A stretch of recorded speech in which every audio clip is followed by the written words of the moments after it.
Bonsoir. Bonsoir. Soyons bénis dans le Seigneur.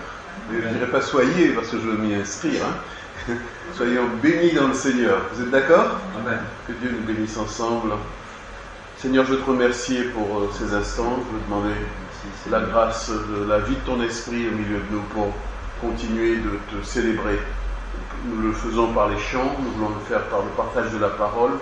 Nous voulons, Seigneur, que tu sois celui vers lequel toutes nos pensées sont centrées, toute notre attention. Seigneur, nous sommes là pour toi ce soir et nous demandons que toute chose contribue à manifester l'amour que nous avons pour toi et la relation que nous recherchons avec toi. Nous te bénissons de ces grands moments qui s'inscrivent déjà pour nous dans l'éternité.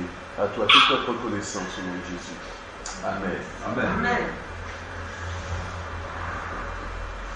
J'ai à cœur je vous suggère que nous poursuivions simplement ce que le pasteur Alexis nous avait introduit avec... il avait réussi à rendre sympathique le personnage de Corneille. Attendez, je suis perdu parce qu'en France on dit Corneille. Le personnage de Corneille est devenu très sympathique à mon cœur depuis que notre pasteur nous en a parlé. Je me dis pourquoi se disperser? Est-ce que vous seriez d'accord pour que nous essayions de continuer de réfléchir sur ce qu'il nous a posé comme base de réflexion? Est-ce que vous êtes d'accord? Amen. Amen. Très bien, on va le faire. Amen, c'est une signature. Alors quand on signe, on s'exécute. Hein. On a tous signé. Voilà. Je me souviens, et je crois que chacun de nous, en tout cas j'espère que nous nous souvenons de ce qui a été dit de Corneille déjà. On aurait presque pu commencer par là.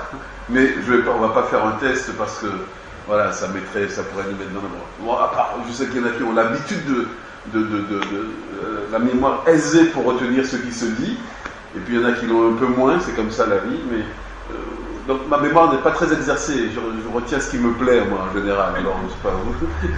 Mais en tout cas ce que j'ai retenu, ce sont des points qui méritent quand même que nous nous y arrêtions, parce que souvent on passe en courant, on entend des choses, et puis là il nous a été dit, d'abord il nous a été amené un certain nombre de précisions sur qui était ce personnage de Corneille. Je ne reviendrai pas là-dessus évidemment, ce serait pas très élégant de ma part, mais je voudrais par contre essayer de prendre point par point, m'arrêter sur quelques éléments. Il nous a été dit notamment par le pasteur que Corneille, et nous avons lu ce texte dans lequel il nous est dit que la qualité ou la caractéristique de Corneille, c'était qu'il était particulièrement dans une attitude de crainte de Dieu. Il cherchait le Seigneur, et ce qui m'a beaucoup frappé, c'est qu'il a réussi aussi à y entraîner sa famille. Et comment l'a-t-il fait? En tout cas, sa famille et lui étaient particulièrement bien disposés à l'égard de Dieu. Je pense que ça mérite que nous nous y arrêtions. La question que le pasteur nous avait demandé, à laquelle nous avons réfléchi ensemble, c'était quelle était la prière de Corneille, hein, je crois que c'était bien ça. Qu'est-ce que Corneille avait pu demander à Dieu pour qu'il soit distingué de Dieu? Qu'est-ce qu'il avait été demandé pour qu'il soit dit, eh bien, ce que tu as demandé est exaucé. Nous avions repéré que sa demande était de mieux connaître le Seigneur. Je dis avec mes mots, de mieux connaître Dieu. En tout cas, il s'interrogeait sur ce qu'il avait entendu de Jésus. Et il était dans cette attitude d'attente, de savoir si c'était exact, hein, c'est un peu comme ça que ça nous était dit, si c'était vraiment, vraiment, vraiment vrai. Cette façon de désirer le Seigneur, désirer la vérité. Voilà ce qui nous a été dit. Et puis, je me suis donc demandé comment nous-mêmes nous comportons par rapport à cela, en repérant que c'est une source de bénédiction. La preuve, c'est que encore aujourd'hui, on en parle. Je me suis demandé comment nous étions, dans quelle démarche nous étions, chacun de nous individuellement. C'était d'ailleurs assez renforcé hier, sous un autre angle, la vraie relation avec le Seigneur, la nécessité d'abandonner un certain nombre de choses pour mieux rentrer dans la relation avec le Seigneur. Et je me suis donc demandé si Corneille n'était pas déjà dans un dispositif qu'il ignorait, parce que nous avons un avantage, c'est que nous connaissons bien un certain nombre de choses que Corneille devait ignorer. Lui, il le faisait presque par intuition. N'était-il pas dans la recherche? N'était-il pas dans le chercher d'abord? Ce que nous avons appris du Seigneur. Chercher d'abord le royaume de Dieu. Et l'exemple de Corneille, de ce point de vue, me semble assez typique. C'est une typologie de la manière dont nous pourrions nous aussi, être agréables à Dieu. Je me dis, si le Seigneur disait, frère Gilbert, je t'exauce, j'exauce tes prières, j'exauce ce qu'il y a dans les profondeurs de ton cœur, on nous disait hier soir, dans les profondeurs de ton cœur. Je veux exaucer ce qu'il y a dans les profondeurs de ton cœur. Qu'est-ce qui surgirait? Vous êtes d'accord avec cette question? Qu'est-ce qui surgirait? Eh bien, Corneille a fait cette expérience.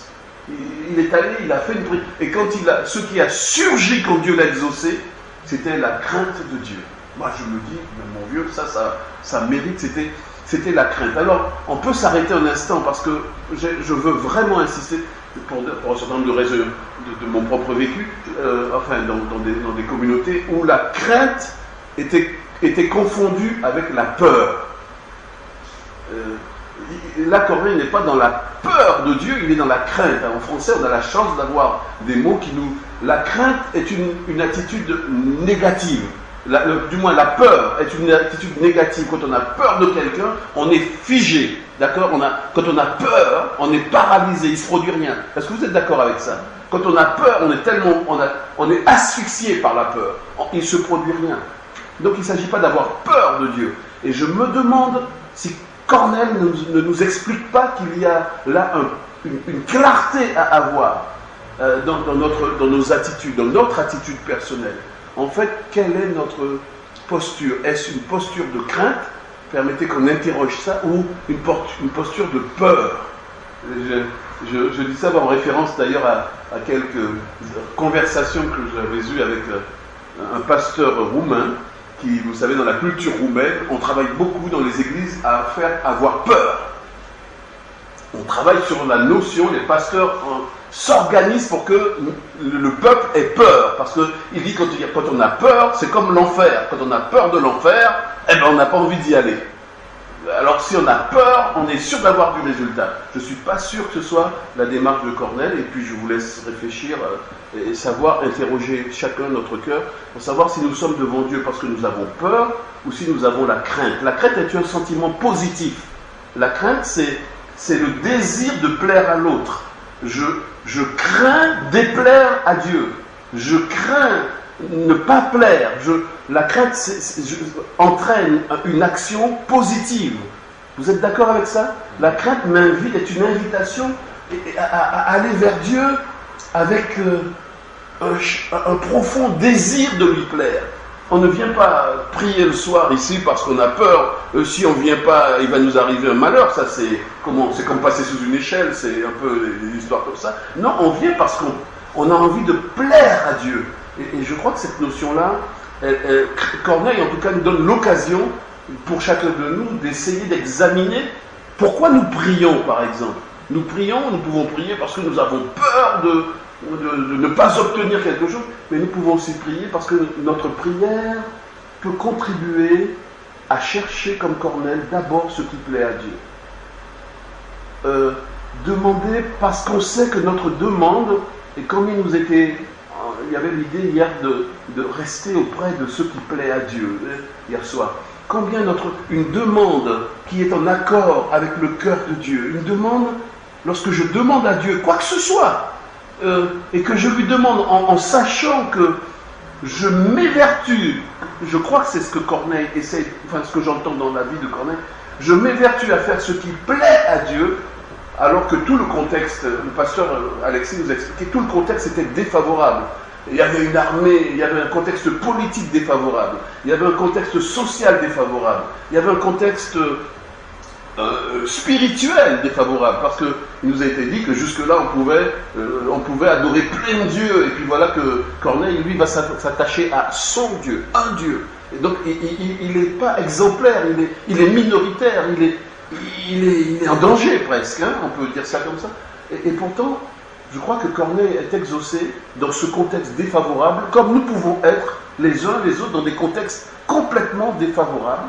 Je ne sais pas, on peut être dans des contextes économiques défavorables, dans des contextes relationnels défavorables, dans des contextes affectifs défavorables, dans des contextes de santé défavorables.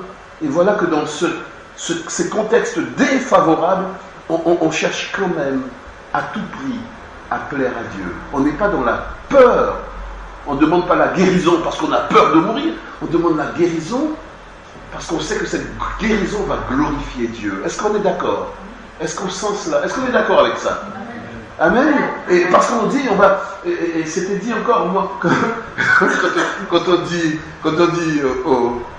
Satan va te faire opérer,